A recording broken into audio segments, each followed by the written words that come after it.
Okay, how's everyone doing? I see that we have some people already here already. Don, great to see you. It's been a while. I haven't seen you in a while, my dear. Hope all things are going well over there in Japan. It seems like it's very early for you, but it's all good and welcome to this part of the activities we have going on here in this side of the world. Super. We have quite a few people coming, so we're just going to wait a few minutes to see. I guess to say maybe about another 5 minutes or so, 5-10 minutes. As you know, this is the crazy hour because we're getting home from work, traffic, or we're still teaching classes, right, Scott? Yes. Canada, BC, still teaching classes. And so we have many other things going on at the same time. So if it's okay, we're gonna just wait maybe about 5 minutes, if that's okay for everyone. And we're gonna go ahead and get situated. But in the meantime, if it's okay, if you guys, it would be great to just, I don't know, give us some ideas, a shout out inside the chat box as to who you are and what affiliation you're representing, and also, I guess, is your country. Thank you so much.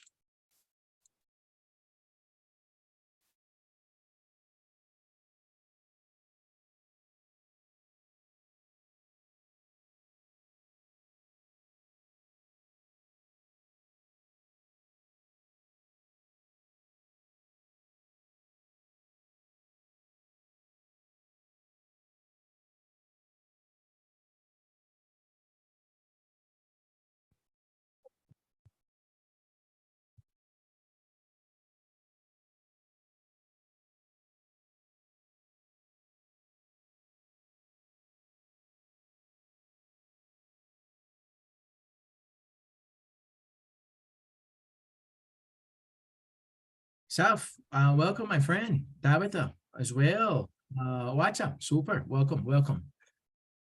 Great to see all of you guys here. We're going to get started in a few minutes. And as I was just saying a few minutes ago, if it would be okay, maybe a minute or two ago, yeah, just kind of meet and greet in the chat box to say who you are, maybe where you're coming from. And I see Saf's there. Awesome, my friend. What time is it right now in Syria, Saf? Hello, and here I say maybe good afternoon. It's 3 a.m. Wow, brother.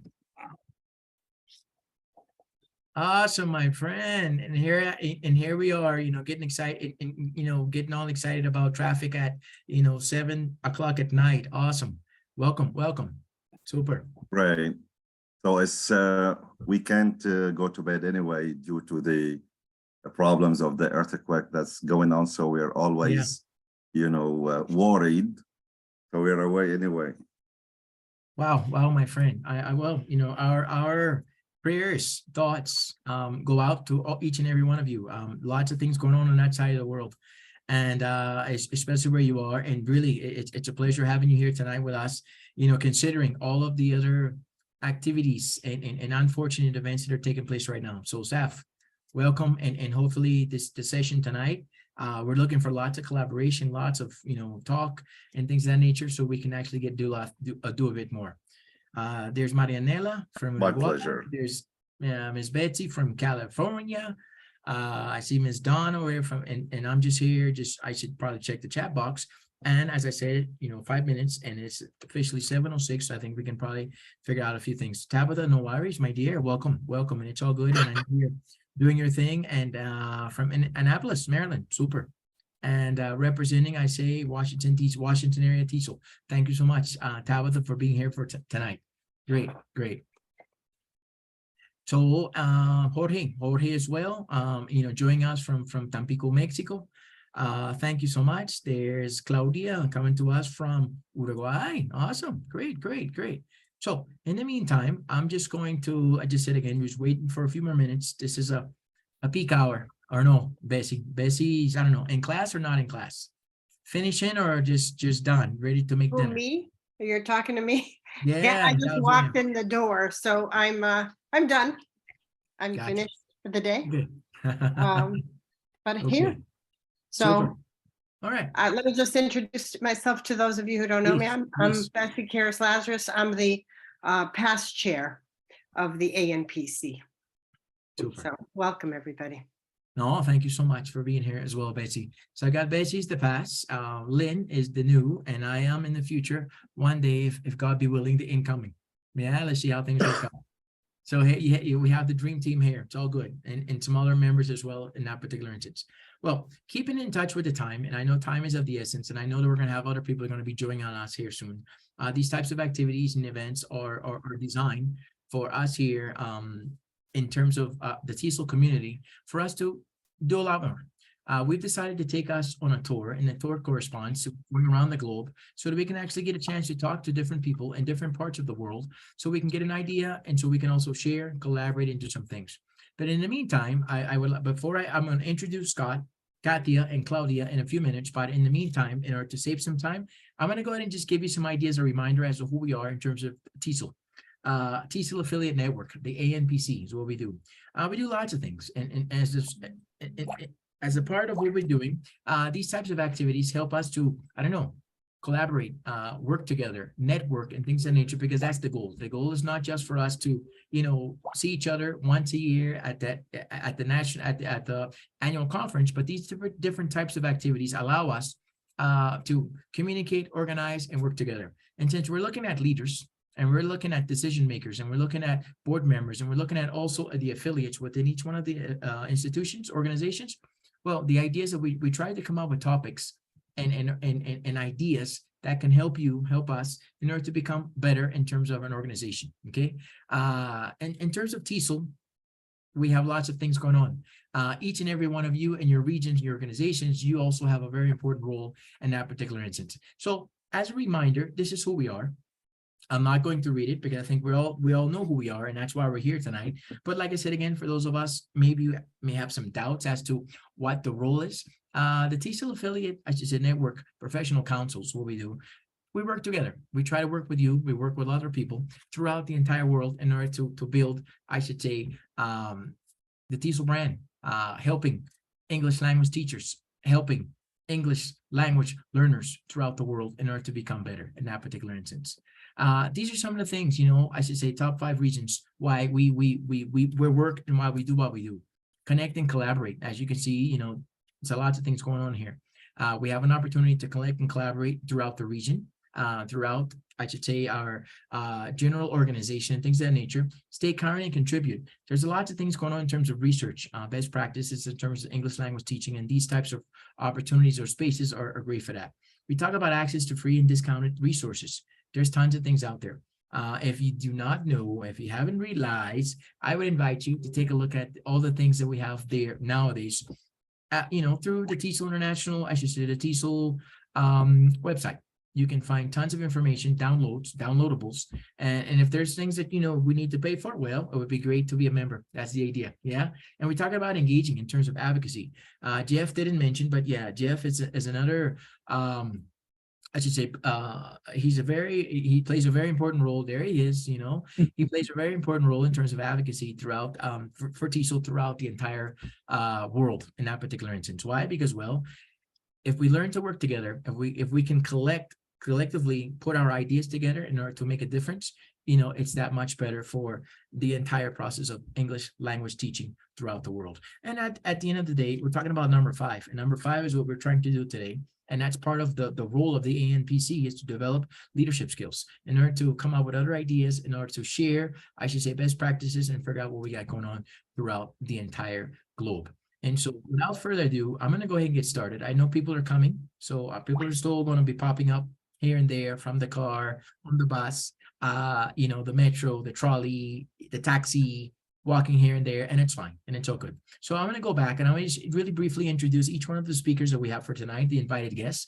We have Scott Douglas, who is the editor of the BC Teal in Canada, British, and Scott is he has a dual role because he's done the editing for the newsletter. Scott has also been, very vibrant in organizing in terms of, I should say, the journal that, the BC Teal decided to launch and put together. And we're really eager, Scott, to figure out what's going on. Why did you make the decision? Why are we doing both, one or the other in that particular instance? We're going to go with Katia Ramirez. And Katia, she's the vice president for ASACOPI.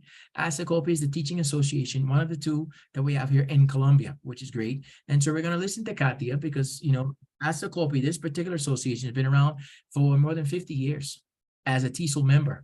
And so I would love to hear about how we transitioned from one spot in terms of a newsletter, just getting the word out through, hey, you know what? We should have a journal as well, between one and the other, trying to connect with our speakers. And last but not least, but not because it's last, but my dear Claudia, how are you, my dear? Thank you for accepting the invitation. But Claudia is coming to us from Uruguay here in South America. And she's also going to be giving, and she's the former vice president of, I should say, Uruguay TISO, where she's going to be giving us also insights in terms of the journal, as well as the newsletter, as well as communication in that particular instance. So without further ado, I think we're going to go ahead and get situated, and we're going to go ahead and get started with our activities for tonight. Like I said, again, Around the Globe tour, it was something that we started last year. It worked out. It was somehow successful in the sense that we had an opportunity to, I should say, share, getting up early or waking up late.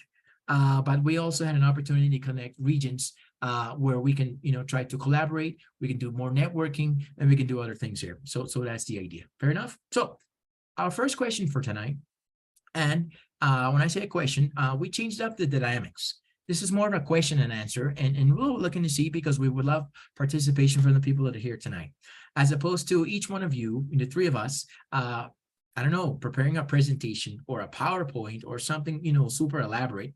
We want to have a conversation. We want to talk to you tonight to figure out what's going on. What do you guys think about, there are 5, 3 to 5 questions. And as questions pop up, please put them in the chat box so we can actually attend to them towards the end, because we will have some time. So why should I use, what should I use for my English Language Teachers Association? Okay, a newsletter or a journal? Each and every one of you, the 3 of you, all of us, we have experience, myself included. But, well, tonight, I don't know who would like to get started. There's no particular order. I put the questions out there so that we can actually see, remind ourselves about them. I'm going to stop, I should say, probably sharing my screen so I can take away from the question, and just maybe focus on you guys. And then give me some ideas. So I don't know who would like to start. I would go with Scott. Maybe I try with Claudia. They always say ladies first, but since I got 2 to 1, Scott, you're on it, brother. Let's go. We're talking about trying to change up the monotony a little bit. Great. Well, yeah, thank you so much for that introduction. That's and I'm super excited to be here and talk about BC Teal. I'm a huge booster for BC Teal. I'm a lifetime member, actually. I got, and so I guess I'm stuck with BC Teal forever now. So I'm the editor of the BC Teal Journal, but I've had a number of roles on the board and off the board in the last about 10 or 11 years. I'm going to actually answer it with an even broader answer. I'm going to say, why not have 3 publications? So actually in BC Teal, we have the BC Teal blog. We have the BC Teal newsletter that's called Teal News. And then we have the BC Teal Journal. And the reason we have 3 is they're different pathways to publication for our membership, with the blogs having the lowest entry in terms of getting published. The articles are limited to about 500 words. And there's a really fast turnaround, and there's not much of an editorial process. It's just a little bit of a copy edit. But the newsletter that's called Teal News, that's actually more of a magazine format. That's written more in maybe a journalistic tone. And those are around 1,000 words to 1,500 words. And those ones, it's only editorial review. So again, a quick 1 to 4 month sort of process to getting published. And then finally, the BC Teal Journal. This is our scholarly peer-reviewed publication. And that one, you're looking at articles around 8,000 words, and on a variety of different kinds of scholarly topics. And so I won't talk too much more, but I can talk about those publications later if folks want. But I'm going to say, why not have all of them at different levels? Super. No, thank you so much, Scott. You bring something else to the table. There's a blog that I think most of us, some of people, we have. Blogs are somehow, like I said, really quick, easy to use, and get the word out. There's a newsletter that, we have a bit more content, a bit more structured in that particular instance, a bit more planning behind the scenes. And there's a journal that takes a bit longer for us to figure out different things, considering the size, also considering the purpose behind it, as well as, some of the research that we're doing that corresponds to that and the other. So anyways, I'll let you guys keep talking, and I'll add a bit more later on. So who else would like to, who would like to go? Claudia, or maybe Katia, give me some ideas about what are you guys doing? You know, why are you using in order to get the word out? Shall I go? Please. Go ahead. I feel I'm sure. the student who reads the question and answers something completely different from what was asked. Because in EuroTESOL, we don't have a newsletter, we don't have a journal. We use social media, in particular Instagram, to get the voice out and to get our members engaged in conversations, in professional conversations. What happened to us was that Uruguay is a very small country. The pool of teachers who are associated to EuroTESOL is not very large, and we ended up having the same people writing the same papers over and over. So we needed to branch out and to engage the younger teachers and maybe the student teachers who were starting getting acquainted with the profession, and we wanted them to have a voice as well. So we moved away from a monthly or bi-monthly newsletter towards using social media as the format to be able to engage everybody. No, thank you so much. And you know, on purpose, I did not put the word social media. Because I thought about it, because we think about communication and we're trying to figure out what's the best way, which route to take in terms of communicating with our affiliates. Social media is by far at the top of the list. However, I did not put it. Why? Because I was hoping that it would emerge and we would talk because about it's controversial as well, because sometimes there's bad press associated with social media. We Sure. tried to change that preconception, and what we tried to do was to actually have meaningful conversations that were open to everybody, but at the same time we kept it professional, right? It was not just posting about life or memes about teaching, right? Okay. But really making a point in engaging them and using the very frequent posting to advertise events that involved our members. Okay. Well, you bring up lots of points. You talk about engage. You use the word engaged. Scott talked about, you know, covering all bases, because, you know, why not do it all is what he said. Just do it all. And if you have the means, Scott, in terms of resources, the human resource for the most part, in order to do that, well, it's great. And you know, you have a larger audience and reach in that particular instance. And then I listened to Claudia, where she said, I've got a smaller audience. I got, you know, the same people doing the same thing always. And, you know, we need to change something up. And it's all about innovation, you know, and that's why we're looking at these best practices to see, you know, what works for me may not work for you in that particular instance. So we're going to listen to Katia and see, you know, what's happening. Thank you, Jermaine. Well, there is, in this line of thought, I completely agree with Scott and Claudia. In our association, we have actually the newsletter. I have a monthly newsletter and our journal, which is How Journal, and it has been a huge impact because our teachers recognize us through these publications. I think both are perfect. They address different like publics, because there are academics that are interested in publishing. They're like sick of publishing things, so they look for journals. And then we have people that are more interested on the current offer that the association can have, for example, courses or discounts on things, or upcoming events or webinars or things like that. So I think both are very important.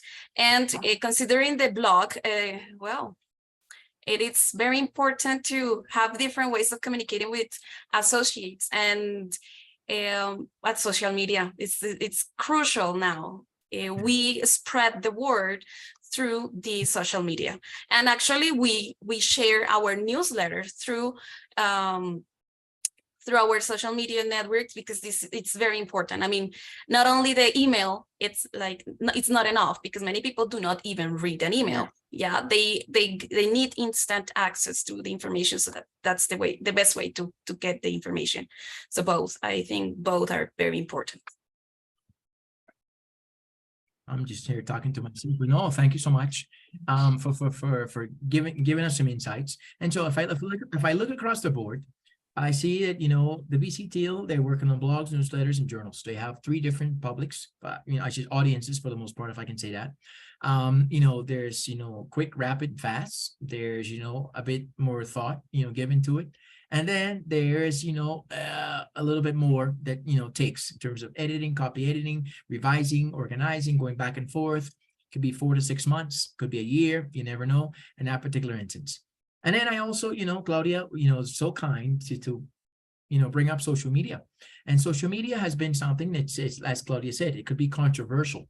But I think in terms of, you know, what we're doing now, in terms of trying to reach, you know, our affiliates, trying to reach the community as fast as possible, you know, as efficient as possible. I see that lots of organizations and lots of affiliates, or associations, they're going more to social media. You know, when I look across the board and look at newsletters throughout the hundreds of TESOLs that we have around the globe, I still see that, you know, lots of the newsletters are not as, I should say, updated as they used to be. But when I look on social media platforms, be it Twitter, be it Facebook, Instagram, YouTube, I see that the information, the news, the updates, you know, it's quite often. However, in order to, like I said again, I'm looking at Colombia, and as also I'm looking at, you know, Canada in terms of research. Like, wow, you know what? We do want to share. We want to give something back to the community. So research in that particular instance, you know, looking at research-oriented type, I should say, publications or ideas, they are also being used through lots of affiliates throughout the world. And so what I'm finding is a mix between actually there's a blog, their blogs, their newsletters, their journals, and their social media that I have found. As I said before, I left out social media because I wanted to kind of emerge naturally in the conversation. But yes, it is, you know, a form of helping us stay together in that particular instance. I don't know if someone else has something they would like to add, because as I said at the beginning, yeah, this is more of a question and answer for us to start the conversation. I have a few guiding questions, but it's more for us to kind of talk and figure out what's going on. So it's great. I don't know. I don't know if I had a hand that went up. I had Maria Elena. Yes, there you go. Hello. Go ahead. Hi, everyone. No, just adding, I think social media is not just a great way to spread the word of events we are doing, but also it's a great way to receive feedback, like how things are going, if they are liking the kind of events we are organizing, what they would like to see in our next event, what topic they would like to be discussed. So I think it's great for that to receive like immediate feedback from affiliates, fellow affiliates, and also our members. No, thank you so much, Marianela, for feedback. It's instant. If they like it, they'll let you know. If they don't, they will also let you know. And it also helps us to engage and also gauge the public, so we can figure out, you know, what decision or where we need to go in that particular instance. In case, Lynn, there's something in the chat box that I am missing that I may need to say. If you can just, you know, raise your hand or tell me, or Bessie, or even Jorge, and or Marianela, and you know. I just wanted to say that Scott shared with us a link to his publications. So if you didn't see that already, you can take a look and see what they're doing at BC Teal. Super. No, thank you so much, Scott. And then the others, I would invite you, all of you, if you have your publications and you have a space for us to visit and figure out what's going on, please put your information there in the chat box so we get an opportunity to share. Remember, these spaces are for what? To share, to grow, collaborate, to network, and figure out what's going on. And if there's something that maybe Claudia is doing better than what I am doing here in TESOL Colombia, I'm on it. You know, if Scott is doing something super that, you know, I would love to see, I'm on it, you know, and that's the idea, as well as Katia, as well as, you know, I should say, all of us that are here tonight. And that's the purpose of this conversation in that particular instance. So if there's nothing so far, I'm going to go ahead. Jermaine, yes, ma'am. I just wanted to add something. I think that how each organization communicates with the different members also answers to their imperative thrusts, right? And our main focus in the last couple of years was to increase our members, the number of our members, right? And we really needed to engage and to get them, get a wider audience, to get them involved in different events and trying to show them what EuroTESOL is about, right? So that's why we needed a very fast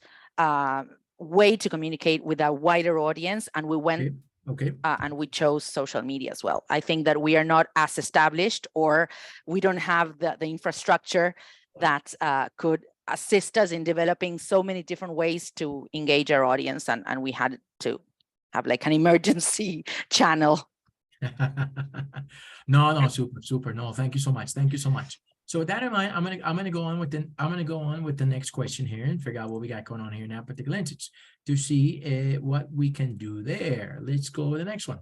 So my next question here is can we see my screen? Yeah, it's okay, because I'm just going back and forth. Yeah. What is a journal in terms of teacher education? And I think the question here is maybe I would start with Katia, because you talked about some of our teachers, they want to do more, we want to share, want to do some other things, and then I'll get some thoughts from Scott as well. So go ahead. All right. Well, it's a very interesting question. I used to be the managing editor of a journal, and it's very, very interesting to see that international academics are very active in this research thing, and having all these articles of research, reflective articles, list reviews are amazing. And the amount, like comparing with the amount of Colombian publications, it's completely different story. And looking at the topics that they are very interested, makes the journal special, because I mean, a journal can publish anything, but if it is focused on a topic, it's better for teachers to see, to identify which journal fits better for their publications. Yeah.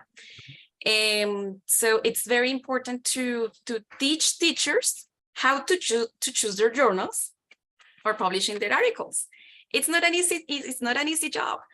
Sometimes they are very excited to get published, and they send these their production, but sometimes the article does not fit the scope of the journal, and then we have a problem. I don't know if you have seen this in your experience, but it is very, very common. So it's very important to, from the associations, teach teachers on how to choose the best journal that fits better for their topics, for the areas of expertise. There are hundreds of journals, but those hundreds of journals may not be the most suitable for them.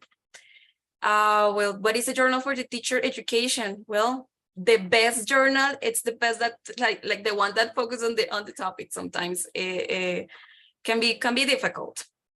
So depending on the needs, of course, and how popular they are, because some journals are very difficult to publish with. Some others are not that difficult because they are not that popular, but they are good anyway. So I don't know if this answers the question, but this is somehow how I see this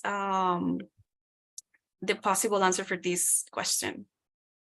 Super. No, thank you so much, Katia. You brought up lots of things. One, where we are trying to engage our membership. Two, we're also trying to ensure that our teachers have an opportunity to express their voices. We're an association. So as an association, we're a collective body. As a collective body, the research that we provide and that we do, it works really well for what? For advocacy measures, advocacy opportunities, and things of that nature. Lots of times we don't see it that way, but it's an avenue for us to move and do something else in that particular instance. Sure, the venue may not be the same, may not be the best, yeah, but hey, we're a teacher association, and so as a teaching association, we have, I should say, novice teachers, we have, experienced teachers, we have veteran experienced teachers, and we have, we can move on with the different categories in that particular instance. But I think, at the very beginning, when we make that decision to, I want to go forward with a journal, I want to do more. Well, we get into a different realm and we do some other things as well. So Scott, talk to me. What do you think? over to the. Yeah, BC. and What do you guys actually, think it's of it? really great how British Columbia gets to go after the real Columbia. But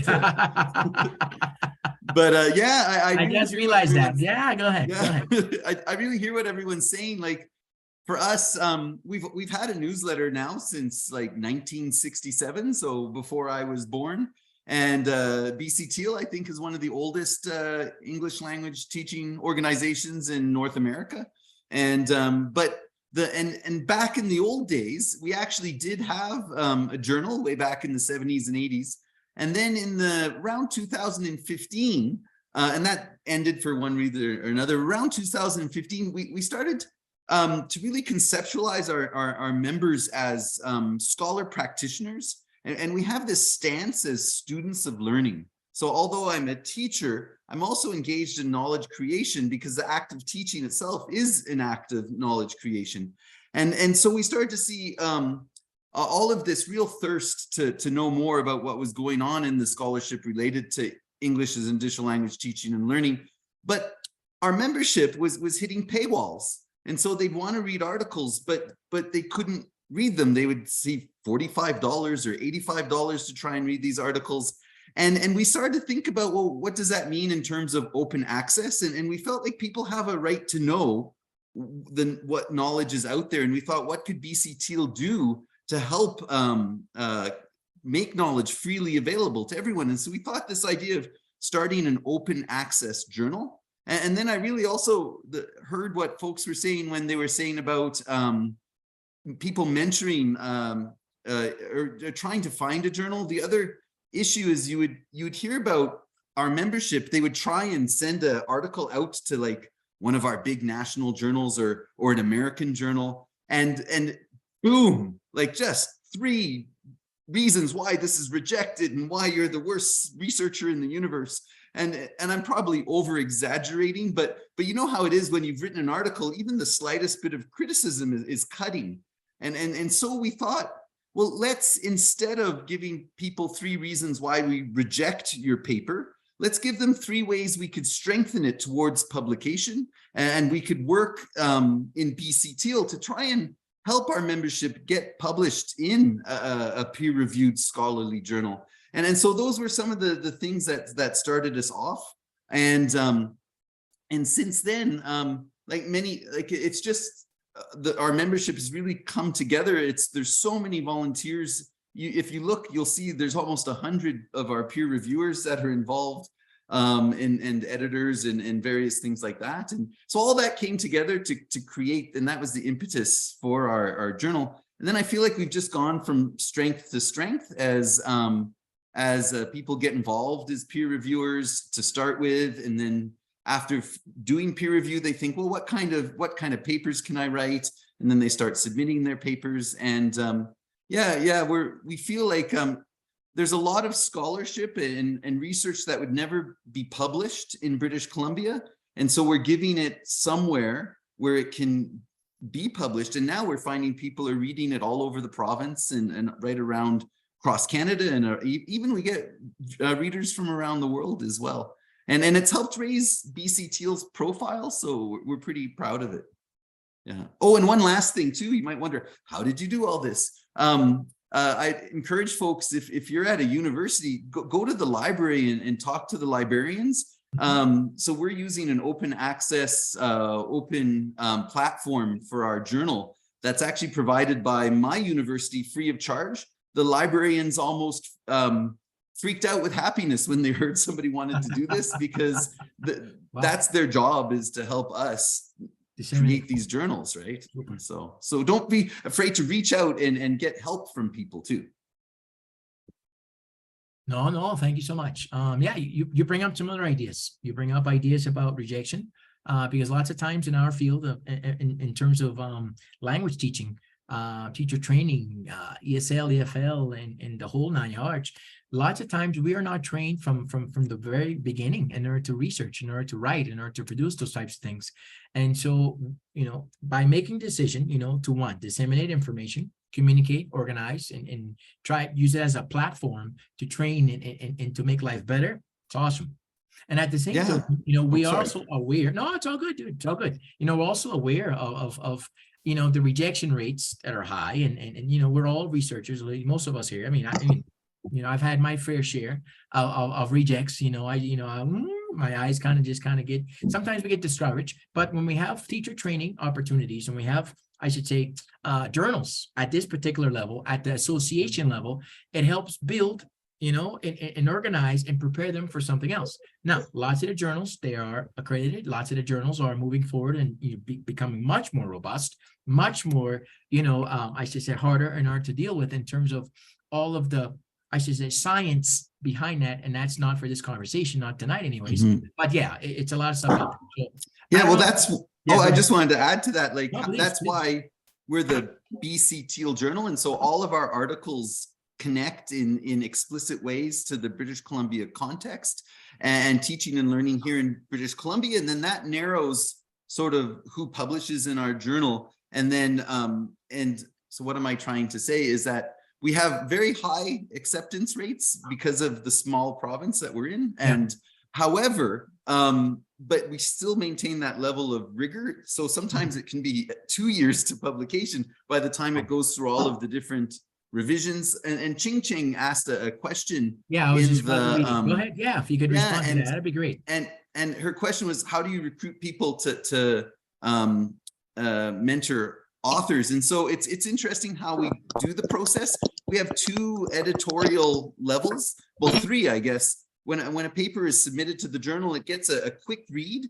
from the editor, which is me. Actually, all I do is a Control F search for the word British Columbia. And if it's not in there, I usually write back and say, hello, we're in British Columbia. And then, but if it fits our scope and it would be of interest to our membership, then it goes out to peer review.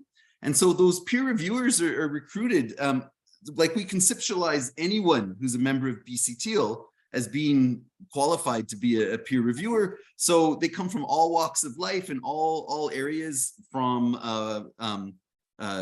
post-secondary, adult education, private schools, etc. So everyone is welcome to come in with that peer review process, and the editorial team will work with the peer reviewers to go over the rubrics and things like that. And we also talk about appreciative comments like, I can't believe you forgot this, can be turned into your work could be strengthened by adding, you know, and when we show them some of those ways to communicate.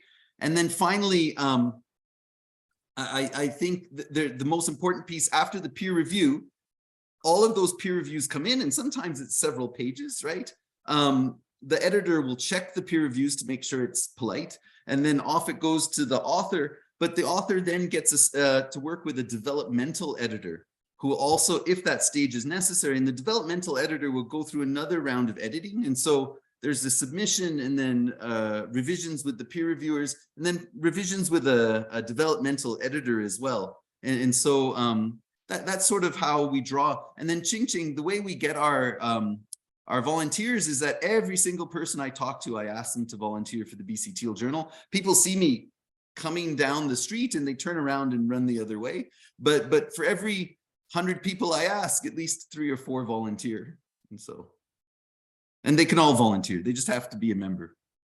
Super.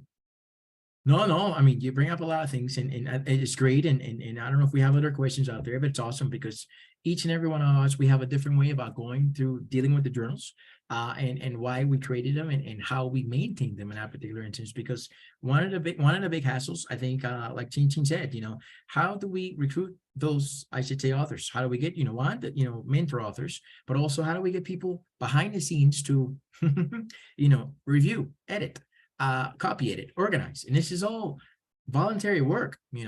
Some people, we see it as, sure, it worked great for my CV, for in that particular instance, but others, they see it as, it's too much work, maybe not for now. And so, that editor for each one of the journals that we have here, it's a lot of behind the scenes pushing and moving and connecting and networking and collaborating to ensure that, we get the right fit in that particular instance. Super. So I'm going to move on to my other question really fast for Claudia, and I'm going to move just slightly. It's simpler, but how do what do we put in social media? I had another word there, but you brought up social media. So what do you replaced your newsletter for social media? What do you put out there? What do you use it for mainly? It's a blend of many things together.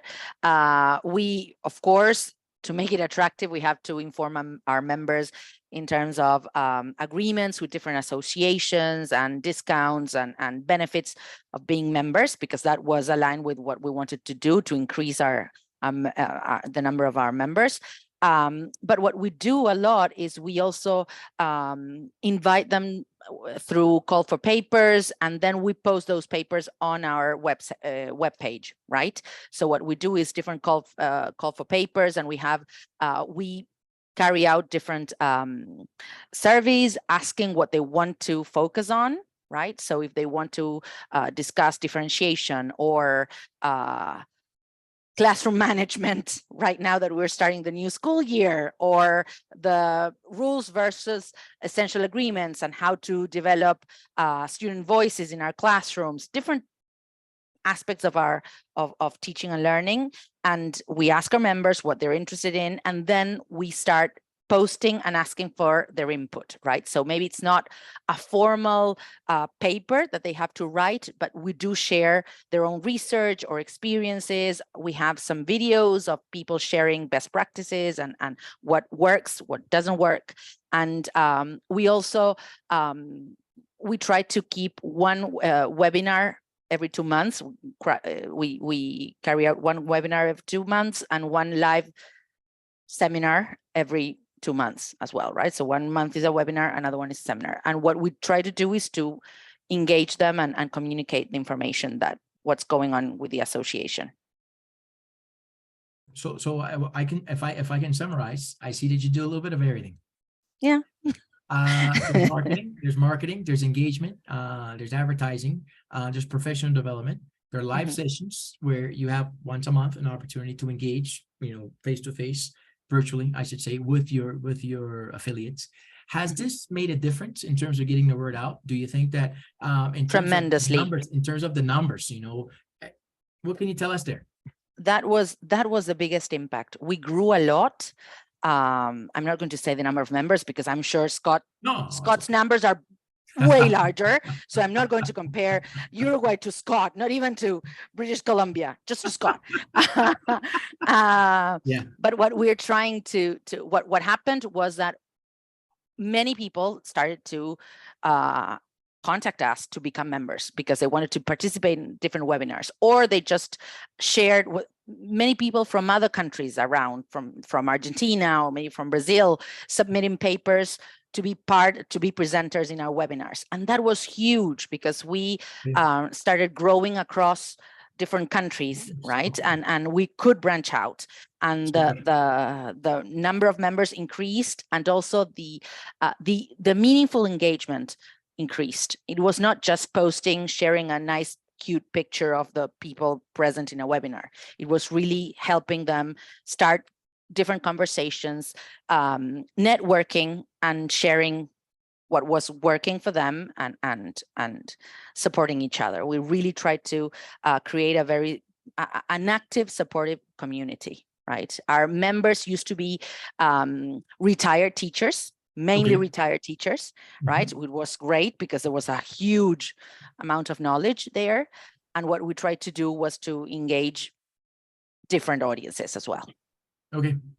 No, super. I'm gonna stop there for just a brief second. I'm gonna go back to something I saw in the chat box, and I don't know, maybe Dawn, she could maybe elaborate a bit more. But we talked, and I thought also Chin Chin was also along the same lines, and it also connects with what you're saying here. We're looking at a community of practice.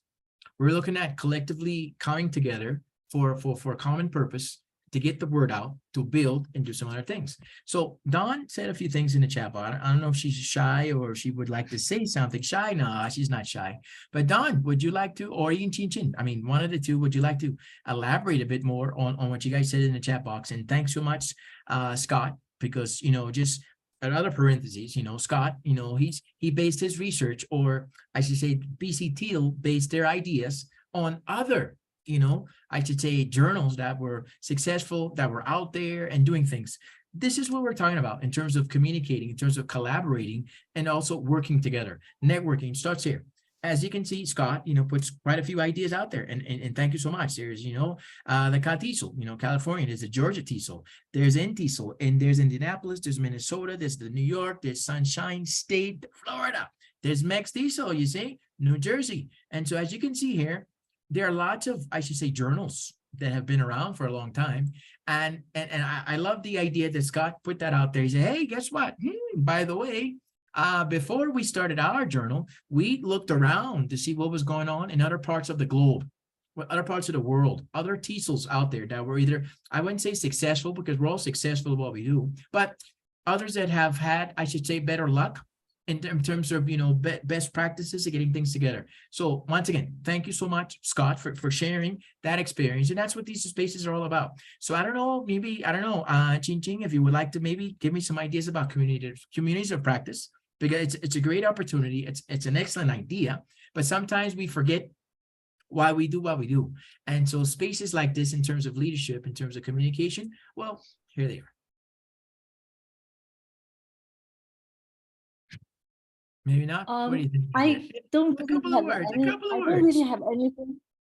I don't really have anything to contribute, but I'm here to learn, to get some useful idea from this community. And I thank you for Scott sharing his experience. The way that the BCTL did the peer review is so thoughtful. We have some kind of peer review process too, but somehow I feel that process is not as transparent as it should be.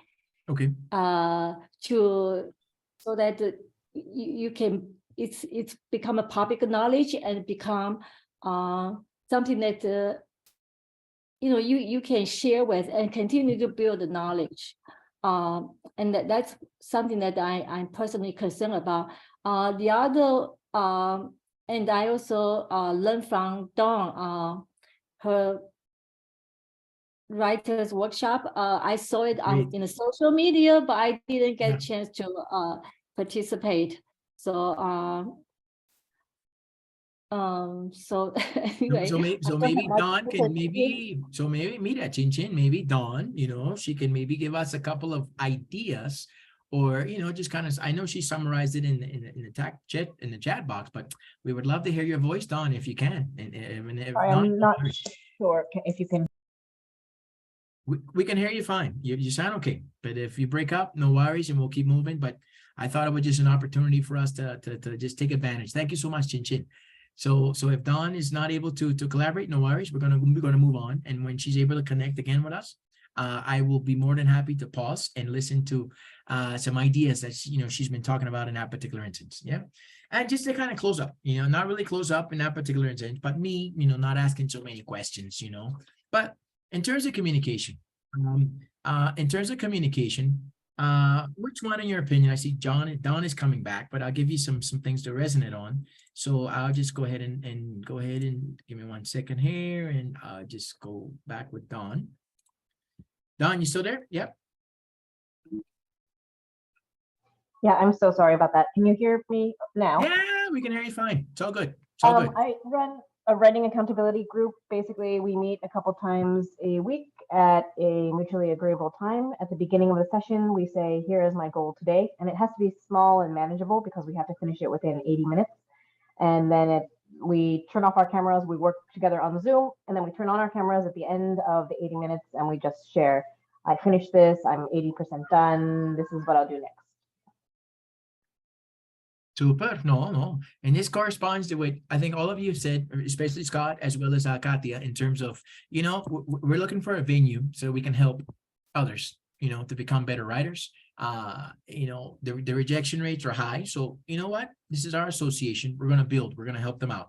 So this particular workshop here is awesome, Dawn. And like I said, I've read about it before. You've talked about it before, but I think it's a great opportunity for us to spread the word. In that particular instance, these types of opportunities, they allow for our affiliates in order to do much more, to get published, to get the word out, to communicate, but not just communicate, but share those best practices that are taking place inside the classrooms. That's going to help us in terms of English language teaching. English is a foreign language. English is a second language. the entire TESOL network, it's going to become better. And that's the idea. So thank you so much, Don, for sharing the insights over there in Japan and adult. Yeah, super awesome, awesome, awesome. And I'm just gonna kind of close up with this. I don't know if I have some other ideas here in the chat box. I'm looking really fast. Yeah, and I'm gonna go and share my screen again. Share my screen again really fast. Give you guys some ideas about what's going on. And we're gonna finish up with this last question that I have here, if that's okay for you. And my question is, in terms of communication, am I sharing my screen now? Sometimes I do, sometimes I do. There you go. I see it popped up on my screen. So in terms of communication, we talked about tonight several things, but in your opinion, and this is, a free for all, but I think I can start with Katia, and then I'm going to head up with, I'm going to go with Katia. I'm going to not stop with Claudia, and then I'll finish up with Scott. And then I'll leave the floor open for many others in that particular instance. So in terms of communication, which one do you think, in your opinion, has the greatest advantage in communicating with your affiliates? I know Scott at the beginning said, we try to do a little bit of everything for everyone. But, all jokes aside, what's working for you? What's working for you? Because we have to think about volunteers. We have to think about resources. Scott's, he's got some benefits there at the university. Oh, perfect. I'll pay for it. But maybe Claudia does not have that option. Or maybe, who knows, maybe in the Carolina TESOL, they don't have that option. So we have different variables out there. So my question is, what's out there? What's working?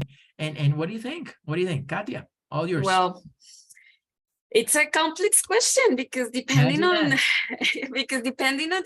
people that we want to invite to our association and to participate in our events, we develop different communication pieces, yeah? Not only the newsletter, but we transform the newsletter into a small capsules of information, and we share them through our social media network, yeah? So we have our newsletter, like the PDF and stuff, but then we transform these into images, and then we transform this into some publications that we have, some posts that we have on our social media. So we share them through Instagram, through Facebook. Actually, we all of the members of the board of directors share in their WhatsApp status the newsletter into images. So depending on which people we want to invite, well, then we spread the word in different ways. So, I mean, all the possibilities are effective, yeah? Sharing through email, it's effective because we have some people that do read emails, but then we have also people that only use Facebook. So we have this information there. There are also people that only communicate through WhatsApp. So we share the information actually through these media. So depending on which people we want to participate, that's the target that we tackle, yeah? There is no best or greatest way to communicate. All of the possibilities are the best. So as many possibilities you have, the better. So it's not a matter of just sharing because of sharing, but you need to address depending on what we want to do. So that's the answer. Everything is possible. Super. No, thank you so much. I'm going to go ahead and let Claudia continue. What do you think, my dear? You're muted. If you could just unmute, that'd be great. Thank you so much. Sorry, I'm back.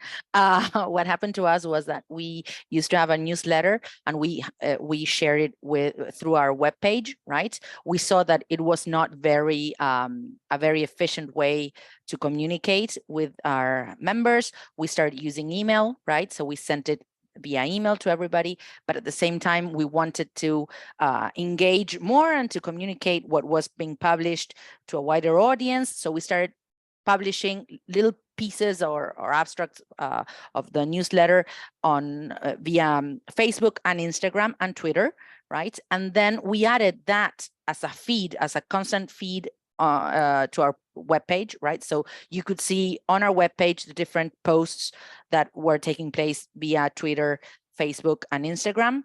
But in the end, what we saw was that Instagram was the most effective way to communicate, right? We received more messages via Facebook, but we had a more active engagement level of engagement via Instagram. So we use all the different channels, right? But ultimately, our community knows that the first thing we use is Instagram.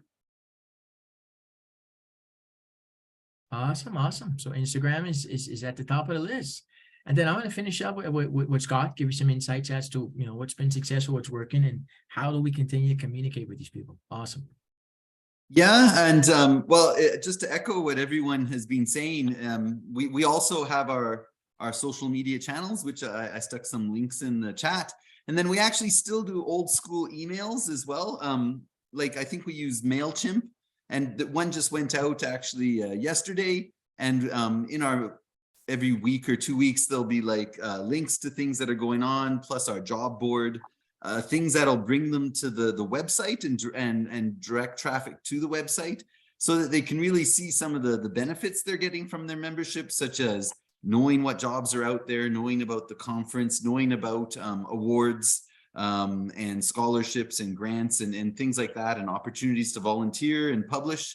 But I think for me though, the thing I'd want to end on is when I was the newsletter editor, I remember once I was at we have regional conferences around the province, and I'm always asking folks, oh, you should write for the newsletter in that case, right? And so, and as you know, it's low stakes. It's heck, anyone can publish in the newsletter as long as they're not rude, you know. And he looked at me and he's like, well, what's in it for me, right? And I thought, oh, well, there's nothing, right? Like, and so I walked away feeling sort of bad about that. But then I remembered my parents when I was a kid. My dad, I don't know if folks have these kinds of organizations in their countries, but my dad was always in Lions Club, right? And my dad used to do the newsletter for Lions Club, and I can remember my parents at the kitchen table with the old school glue, you know, that rubber cement where you have to clip the clip art. And my parents would be doing this way into the late hours, but they weren't doing it for, I don't know what they got out of it, except for like that sense of community and satisfaction that, you know what, newsletters need to be made, and if we don't do it, who will? And by doing it, it becomes part of your identity as a teacher, right? This is what we do, and this is who we are. And I feel that when we reconceptualize it that way, rather than what are you going to get out of it, but more as these sort of intrinsic benefits of being part of an organization, makes us feel good about who we are and our identity, and it makes me go to the classroom with a smile on my face. And so yeah, that's a bit how I'd like to end all this.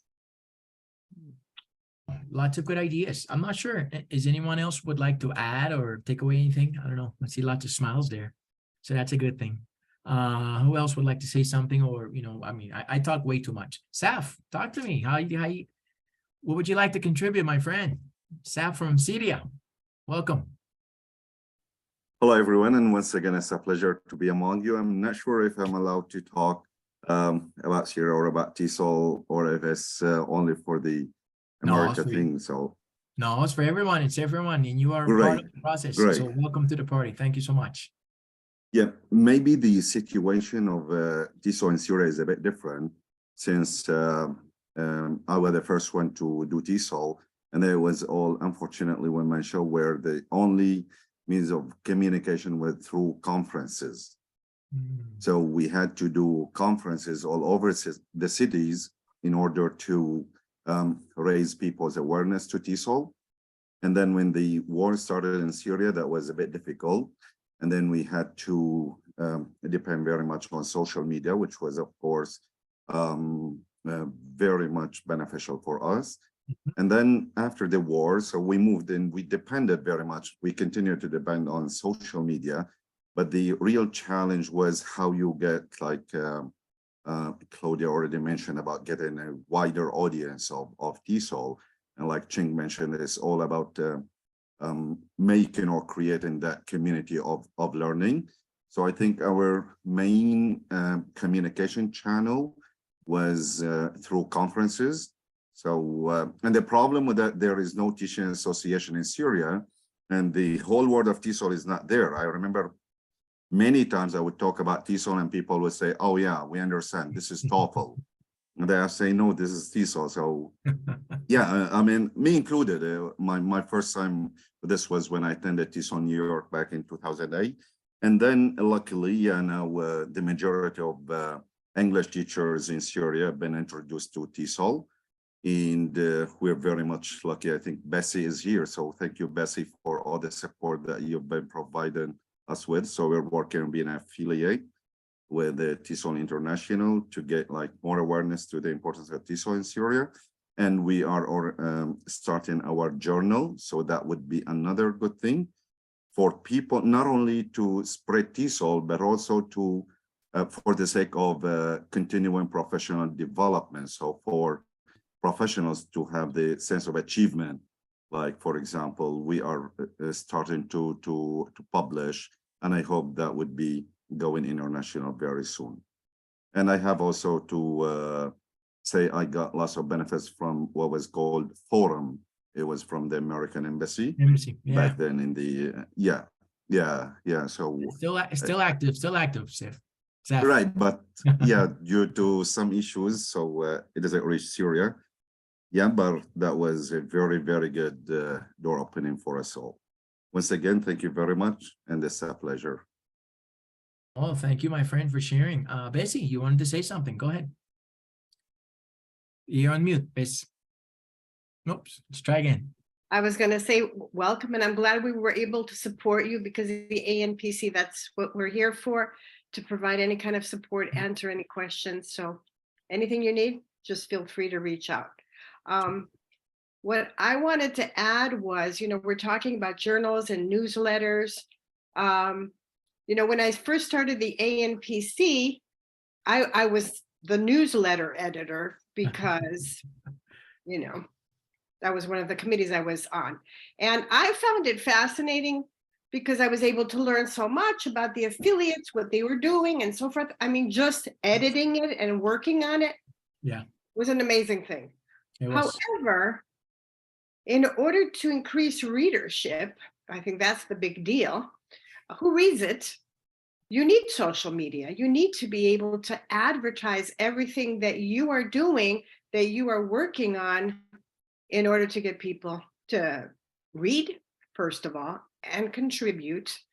And without social media, I don't think that's possible. I mean, you can't just send it out to a limited audience or send out an email and then hope somebody answers. I think, because I noticed that, Scott just put up his Twitter, for example, and then others put up your Instagram addresses. I think we need to use all of that.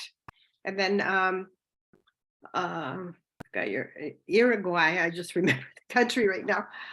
There you are, Claudia was saying that you wanted to attract a younger audience. I think that's really important. That's always an issue. Because as you were saying, the same people kept contributing and writing. That happens at every organization. You see that it's always the same people that are showing up, the same people that are speaking, the same people that are writing. And really, you want to attract a diverse audience and you want to attract the new people. Because if you attract the new people and they find meaning in what you're doing, they're going to stay. And then they're going to bring more people in. So I think what you're all saying is really, really important. We have to kind of combine all of those ways of communicating in order to make all of it work. And, and get exposure, because why are we writing it? When you said, Scott, what are you getting out of it? I mean, you want people to read what you're writing, right? But in order to do that, you need to make them know that it's there. So anyway, that's all I wanted to add to this. No, thank you. Thank you so much, Marianela. Go ahead. Now, as Bessie was saying, it's like, it's great. It's a great way, social media, to get readers, because sometimes it's readers and people that see what you're doing, the work your affiliate is doing. Sometimes I totally agree. We often have the same people attending and or sending articles to be published in our newsletters, and social media gave us the opportunity to reach out younger audiences and also members from fellow affiliates from other parts of the region and the world. And that was great because it was a way to also get to know what other teachers are doing around the world in terms of best practices and share their experiences. And it's a way in where we can get that information and share it with our community in a faster way, you know, and make it broader and very enriching. Super. No, thank you so much for all the ideas. This space tonight was about communication. Space for tonight was about figuring out what are we doing to communicate, engage, and work with, I should say, our affiliates, our members, and things of that nature. These opportunities are for us to share best practices between here, there, and everywhere, so that we can see how we can learn from each other. The ANPC, like Bessie just said, and I'm really thankful that Saf, you know, provided his testimony in that particular instance in terms of what we're doing, because we're here to help. We're here to help.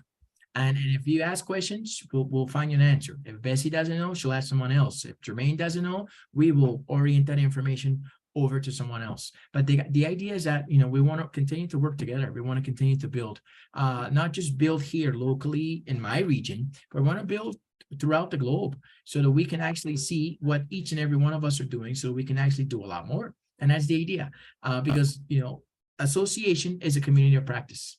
Like Chin Chin said, we're talking about community of learning as well. And as a result of that, the more we can do with each other, the more we can help our learners inside the classroom, be it preschool or, you know, doctoral programs. That's the idea. So once again, on behalf of the ANPC, you know, thank you very much for coming out tonight.